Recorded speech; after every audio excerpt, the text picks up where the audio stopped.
Hello there, Star Wars fans and collectors, and welcome back to another Star Wars figure review. Today we'll be taking a look at the vintage collection, Anakin Skywalker from Ahsoka. This is based on the scene where he and Ahsoka go back to the Battle of Christophsis, I believe, in the War Between Worlds, and he's wearing the Clone Wars armor. And this is the first time where we see Hayden Christensen wear the armor in live action, and that whole scene felt like a live action Clone Wars, which is pretty cool and nostalgic for people like me who grew up watching the Clone Wars and grew up with those characters, and so it's a nice touch. Before we take a look at the figure itself, we are going to take a look at the packaging that it comes in. The packaging is your standard vintage collection card back packaging. Everything is the same on the front. You got a nice picture of Hayden Christensen as Anakin from that scene, and the back is the same. The back has a picture of the figure in front of the card back, and right here is a description of the character. First sentence is in English. The rest of them are in different languages. Bottom's the same. This is figure number 347 in the vintage collection line, and that is it for the packaging. So let's put that aside and let's get back to the figure. So the figure itself is not that bad. I think it's a 8 out of 10, and actually no, 9 out of 10, mainly because of the head sculpt. But I'll get to that in just a second. He comes with two accessories, that being a blue lightsaber, right, and a lightsaber hilt, which you can peg to the belt. I think it's, let me adjust this real quick. Okay, the lightsaber hilt, it can be pegged to the belt, which has a hole.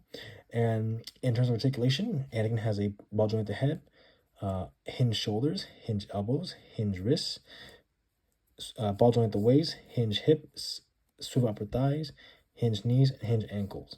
Oh, in terms of the sculpting and articulation, he looks great. The paint applications and details look great too. But the reason why I give this figure a 9 out of 10 is because of the head sculpt, and the head sculpt doesn't really do it for me, in my opinion. I don't think it's it's not bad, but I don't think it looks like Hayden Christensen, in my opinion. I feel like it could have been better.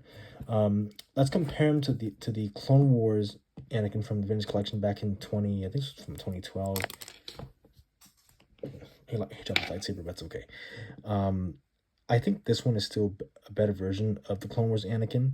The hand sculpt looks more like Hayden, in my opinion, and I just think this one is, again, a much better version of Anakin from the Clone Wars. In terms of the appearance, this Anakin looks more bulkier.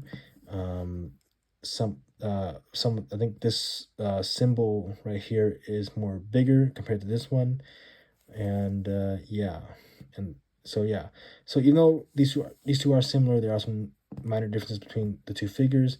This one I got from my good friend Tyler, he might know as Banta Pudim, back in 2016 in the mail, and I still like this. I still like this figure to this day. So yeah.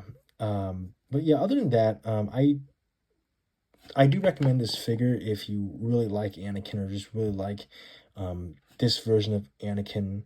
Again, it's not that bad. I just don't like the head sculpt, in my opinion. I feel like it could have been better, but it doesn't ruin the figure. So with that being said, I hope you guys enjoyed the review. Be sure to like, subscribe, comment down below. Thank you for watching as always, and may the Force be with you. Have a great rest of your day or night. Bye.